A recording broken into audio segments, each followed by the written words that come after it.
Sekarang akan lebih dahsyat. Orang mengatakan bahwa zuriat Nabi Muhammad SAW dari kalangan Ba'alawi tidaklah sahih. Ya, itu masa lalu saya. Dulu saya juga begitu. Kan ada seorang kiai yang sangat alim di Banten, nyanyi siapa? Kiai Imat ya. Saya tidak mengingkari kealiman beliau. Sebagai sebuah penelitian, itu tantangan hebat bagi para habaib. Supaya apa? Mesti ada juga yang membahasnya. Dia bisa untuk syuhra dan istifadah, tetapi syuhra dan istifadahnya disebut dengan syuhratun hadisatun. Kemasyhuran yang baru datang bukan di masa orang itu hidup. Tapi kalau nasab tidak ada perawinya. Perawinya siapa? Perawinya kitab-kitab. Kalau tidak ada di kitab-kitab itu, berarti pengakuan itu tidak berdasar.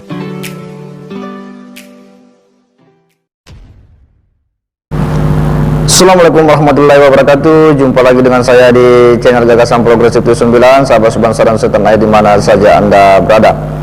Kembali kita akan mengulas, mengikuti update informasi terkait dengan nasab habaib yang hari ini masih menjadi perbincangan hangat.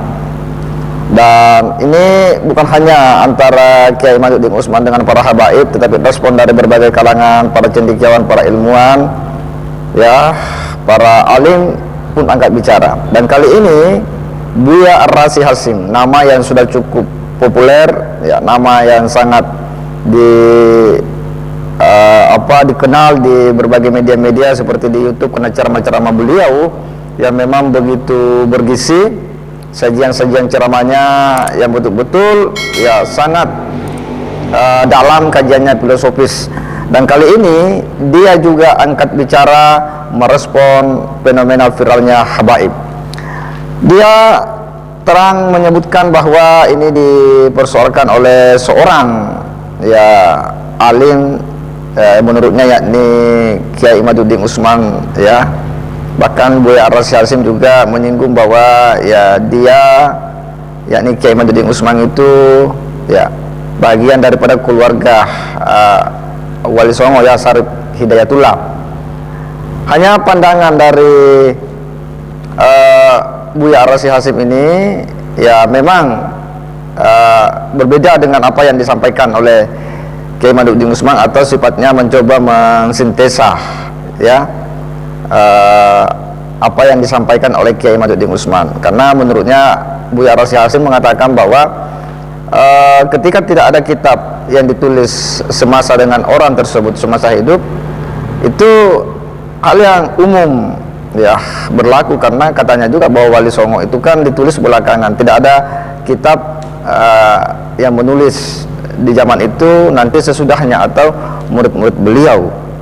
Dan menurut Buya Ar-Razi Hasyim dulu juga dia katanya itu masa lalunya terkait dengan habaib, tetapi pada akhirnya dia menemukan banyak katanya makam-makam para sada, para habaib.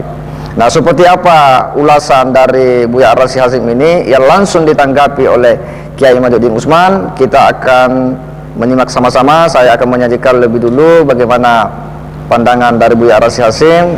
Berikutnya pandangan respon dari Kiai Mahyudin Utsman. Mari kita simak sama-sama. Makanya dulu tadi kami ngobrol dengan Habib Taufik, dulu pernah ada, tapi sekarang akan lebih dahsyat. Orang mengatakan bahwa zuriat Nabi Muhammad SAW dari kalangan Ba'alawi tidaklah sahih. Itu masa lalu saya. Dulu saya juga begitu. Masa hari ini ada habaib? Nggak mungkin. Ternyata dari Sumatera Barat cukup pindah sedikit ke Riau udah ketemu. Kami ke Ketapang ketemu kampung tuan-tuan. Jadi kata sadah bahasa Arab, jamak dari sayyid berarti tuan, diterjemahkan ke bahasa Melayu. Ketapang, ada yang sudah pernah Ketapang para habaib? Kayaknya Habib Taufik sudah. Kalbar. Iya, Kalbar. Lama kami datang ke sana, Masya Allah, masuk ke kampung tuan-tuan. Itu kampung luar biasa. Namun Riau wabil khusus Indra Gilihu lebih maju. Melalui Bupati Pak Sekda meresmikan makom para habaib sebagai situs bersejarah. Kita terus berdua semua. Ini kemajuan luar biasa. Semoga nanti ke depan ada nasab habaib di sini, nasab beliau ya. Biar orang tahu nih loh nasabnya. Perdebatan nasab itu saya bukan peneliti nasab, tapi kami abdi hadis Nabi Muhammad SAW, pengabdi hadis Nabi. Dari tahun 2004 kami belajar Sahih Bukhari Muslim, sampai sekarang masih belajar dan mengajarkannya. Diijazahkan beberapa masyayikh, ada yang asyraf, ada yang sadah, ada yang kiai-kiai di Jawa, ada yang dari India, ada yang dari Arab. Tapi wajah saya bukan Arab, saya Arab ma'alum, salah hadis. Judul babnya Ma'rifatul Ansab, mengetahui nasab. Tapi itu bukan untuk nasab seperti ini.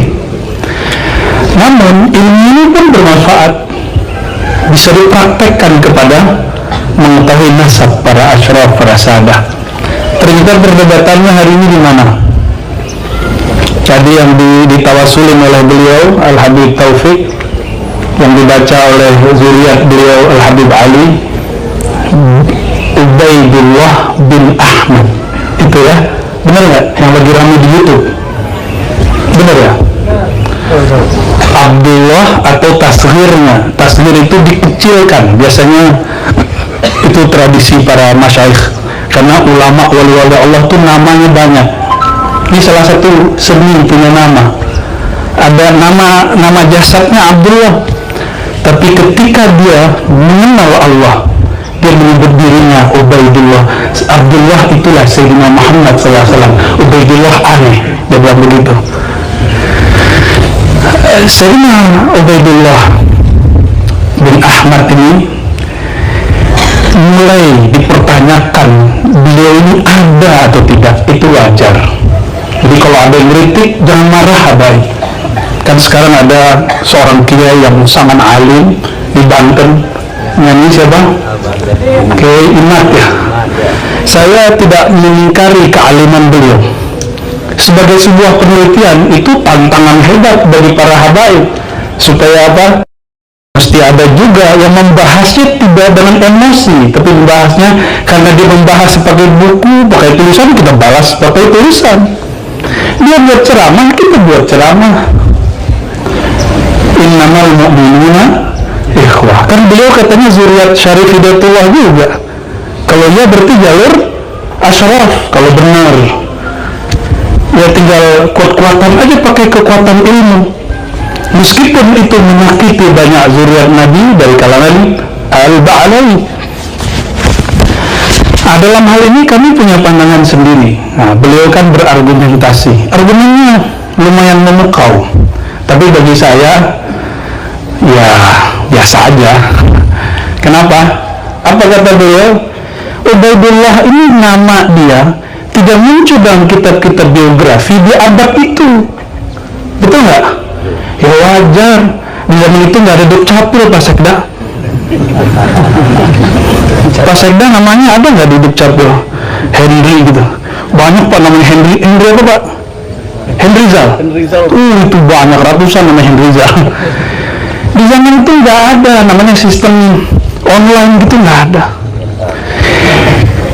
Kalau ada argumentasi teori yang dibangun, kalau nama orang ini tidak ditulis di masanya dalam kitab-kitab tarajum, tarajum itu biografi, kitab-kitab sejarah, terus dia tidak ada, begitu kira-kira yang saya simpulkan. Kalau salah mohon nanti diluruskan. Kalau itu alasannya, nama para sahabat Nabi pun tidak ditulis di masa hidup mereka. Kapan ditulisnya? Kapan ditulis? 1 abad, 2 abad setelah mereka. Itu muncul kitab Imam Ibnu Sa'ad, muncul kitab Imam Bukhari, At-Tarikh As-Saghir, At-Tarikh Al-Kabir. Itu sampai ada 2 abad setelah sahabat Nabi SAW. Jadi kalau kita pakai teori itu, teori apa? Kalau nama dia nggak ada dalam kitab biografi, berarti orang ini nggak ada, gitu. Kalau begitu sahabat Nabi nggak ada semua dong. Ya, saya mau tanya nih, emang Wali 9 namanya ditulis dalam kitab sejarah di zaman itu? Hatta risalah hari ini yang disebut risalah wali 9 itu risalah yang ditulis muridnya atau murid dari muridnya atau pengikutnya, nggak ditulis di zamannya. Jarang, kecuali ada satu manuskrip yang sampai sekarang nggak ada nama, anonim. Alhamdulillah kami 2009, 2010, 2011 ikut meneliti manuskrip Nusantara, masih tulisan tangan. Itu kertasnya kalau diangkat jatuh, pecah. Dibimbing oleh Prof. Oman Fatur Rahman. Jadi kita mencari kemana-mana. Ya. Jadi kalau ada yang mengkritisi para sayyid, para habaib, ya saya prihatin karena banyak yang emosi juga. Bagi saya kita tanggapi saja dengan kepala. Yang terjadi dengan nasab-nasab palsu. Dia bisa untuk syuhra dan istifadah, tetapi syuhra dan istifadahnya disebut dengan syuhratun hadisatun, kemasyhuran yang baru datang, bukan di masa orang itu hidup. Sementara ketika didebatkan nanti oleh keturunan Pak Jokowi tahun 3000 itu, ini berdasarkan buku sejarah Indonesia yang dipelajari di sekolah dasar, bahwa Pak Jokowi punya anaknya 2. Ini dikarang tahun 2900, ini tahun 2700 ada, ini 2500 ada, ini 2400 ada, ini 2000 sekian ada. Lalu Anda tahun berapa? Ini tahun sekian, adanya di mana? Di Kresek. Lah, ini datanya data mayor, adanya di Solo. Berarti yang menang adalah data mayor. Ada data mayor, ada data minor. Data mayor itu adalah data yang ditulis oleh ulama yang ada di tempat itu. Data minor adalah data-data pembanding yang ditulis oleh orang-orang yang di luar itu. Ada data primer, yaitu data-data yang ditulis pada zaman di mana tokoh itu ada. Ada data sekunder, yaitu data yang ketika data primer itu tidak ditemukan, maka data sekunder yang ditulis setelah orang itu ada beberapa masa yang paling dekat, itu juga bisa dijadikan sebagai patokan. Inilah di dalam tradisi ilmiah, baik di kampus maupun di pesantren sudah ada. Jangan disamakan dengan hadis. Hadis katanya dikodifikasi, ditadwin itu pada abad ketiga. Kata-kata Rasul ada di 1 Hijriah, tetapi dicetaknya, ditulisnya abad ketiga, 300 tahun setelah itu. Berarti katanya tidak bisa dong ini dikatakan hadis asli. Karena apa? Karena tidak ada kitab yang ditulis di zaman Nabi. Ini goblok cara berpikirnya. Hadis itu diriwayatkan oleh seorang guru kepada muridnya, dari seorang murid kepada muridnya lagi, dari seorang murid kepada muridnya lagi. Dan ini bisa diverifikasi oleh kitab-kitab ruwat, oleh kitab Isobah fir Rijal, oleh kitab Al-Jarhu wa Ta'dil. Namanya siapa? Misalnya Imam Syafi'i mendapatkan hadis daripada Imam Malik, Imam Malik mendapatkan hadis dari Imam Nafi', Imam Nafi' mendapatkan hadis daripada Ibnu Umar, Ibnu Umar mendapatkan hadis dari Rasulullah. Ditulislah kemudian di dalam Musnad Imam Syafi'i tentang suatu hadis yang dia dapatkan dari Imam Malik. Ini bisa diverifikasi, diteliti oleh para ahli hadis. Betul enggak Imam Syafi'i hidup sejaman dengan Imam Malik? Katanya dia mendapatkan hadis dari Imam Malik. Dari sisi ittisalus sanad diperiksa. Kalau satu masa hidupnya dilihat tanggal lahir Imam Syafi'i tahun berapa, kemudian Imam Malik tahun berapa, ada nggak kemungkinan mereka bertemu? Kalau dari sisi tahun lahir dan tahun kematian, ini bisa dikatakan mereka kemungkinan bertemu. Kemudian dilihat di mana Imam Syafi'i itu pernah tinggal, di mana Imam Malik itu pernah tinggal. Kalau dimungkinkan, oh rahila ila Makkah min Palestina, kemudian wa rahila ila Madinah min Makkah. Tahun berapa dia ada di Madinah? Oh, tahun sekian. Imam Malik di Madinah wafat tahun berapa? Tahun sekian. Oh, ini Imam Malik berarti masih hidup ketika Imam Syafi'i pindah dari Mekah menuju Madinah. Berarti dari sisi ittisalus sanad ada kemungkinan besar Imam Syafi'i bertemu dengan Imam Malik dan dia bisa menjadi murid daripada Imam Malik. Itu dari sisi ittisalus sanad.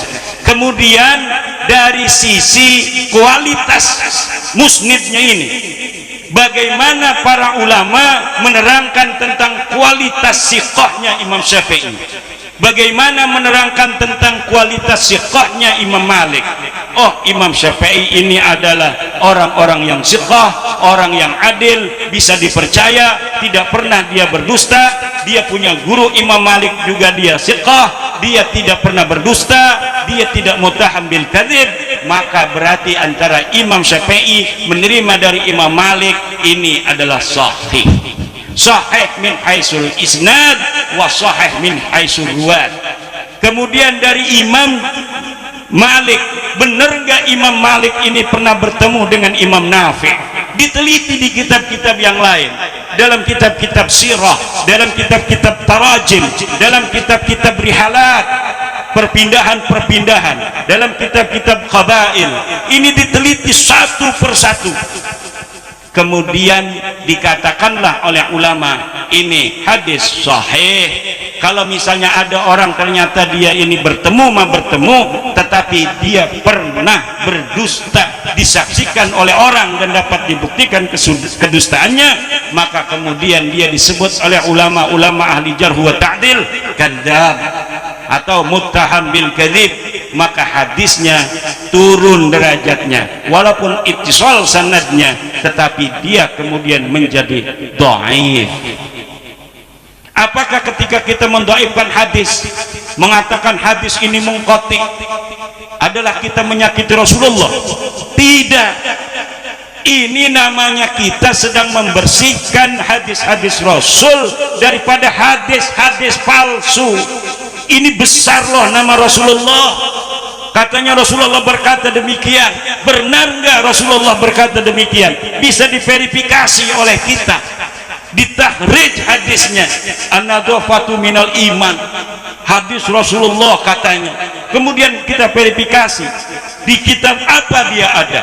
Setelah kita verifikasi di kitabnya, siapa ahli rawinya, dikatakan rawinya A, B, C, D, E, F sampai kepada Rasulullah. Kita teliti satu persatu. Dia mengatakan haddatsana Malik, haddatsana Nafi'. Betul enggak Imam Malik ini bertemu dengan Imam Nafi'? Betul enggak Nafi' ini kemudian bertemu dengan Ibnu Umar dan selanjutnya dan selanjutnya? Jadi perawinya, sanadnya orang. Kalau nasab, sanadnya apa? Sanadnya kitab. Jadi perawi-perawinya adalah kitab. Apabila sekarang ada orang yang mengatakan mereka adalah keturunan Rasul, harus diverifikasi di kitab-kitab yang ada di setiap kurun, di kitab-kitab yang ada di setiap abad. Banyak sekali dalam satu abad ditulis kitab-kitab nasab. Kemudian pengakuan ini kita verifikasi. Dia mengaku ini Ubaidillah anaknya Ahmad, misal. Maka kemudian kita verifikasi, Ahmad ini lahir tahun berapa, wafat tahun berapa. Ketika kita mengetahui tahun wafatnya, kemudian kita verifikasi di kitab yang sama abadnya. Kenapa yang dipentingkan adalah tahun wafatnya? Karena kadang-kadang ketika ditulis sebuah kitab, dia masih hidup, ditulis anaknya cuma 3, tapi kemudian setelah itu kitab sudah dicetak, dia nikah lagi, punya anak baru, tidak tercatat di dalam kitab yang sudah ditulis. Maka lihat kitab-kitab yang ada setelah orang itu meninggal untuk memverifikasi apakah kitab yang ditulis ketika dia masih hidup dengan kitab yang ditulis dia setelah tiada, apakah sama atau ada tambahan. Ketika sudah diketahui bahwa tidak ada tambahan dari abad keempat, abad kelima, abad keenam, abad ketujuh, abad kedelapan, semuanya sepakat tidak ada orang yang bernama Ubaidillah. Lalu di abad 9 ada orang namanya anaknya Ahmad Ubaidillah. Berarti ini ketahuan bahwa ini adalah dakhilun da'iyun. Ini adalah penyusup yang mengaku-ngaku. Itu bisa diverifikasi daripada kitab-kitab Al-Qadimah.